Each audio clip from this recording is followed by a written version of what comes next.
পিপাসা, আসার সময় দেখলাম মায়ের শাড়িটা পুরনো হয়ে গিয়েছে। মাকে বাজারে নিয়ে গিয়ে দুটো শাড়ি কিনে দিও। কেন, বাড়ি বসে কি পুরনো শাড়ি পরলে মহাভারত অশুদ্ধ হয়ে যায়? পিপাসা, তোমার মায়ের জন্য যখন এখান থেকে টাকা পাঠাও, আমি তো তখন কিছু তোমাকে বলি না। কি বলবে তুমি? দেখো তো বাইরে কে এসছে। ও মা, পিপাসা মা এসেছে।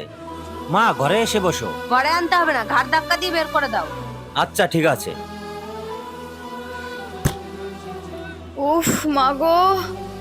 কি হলো? মায়ের সুর মনে হচ্ছে। মা তুমি, রিদ্ধি এটা তুমি কি করলে? কেন, আমি তো করতে চাইনি, তুমি তো আমাকে করতে বললে, তাই আমি করেছি। তাই বলে আমার মাকে তুমি ফেলে দেবে? তোমার মা মা আর আমার মামা না? তুই তোর শাশুড়ির সঙ্গে এরকম ব্যবহার করিস? তোর বাড়িতে আমি আর আসবো না। হ্যাঁ, সেদিনই আসবো যেদিন তোর শাশুড়িকে নিজের মায়ের মতো দেখবি।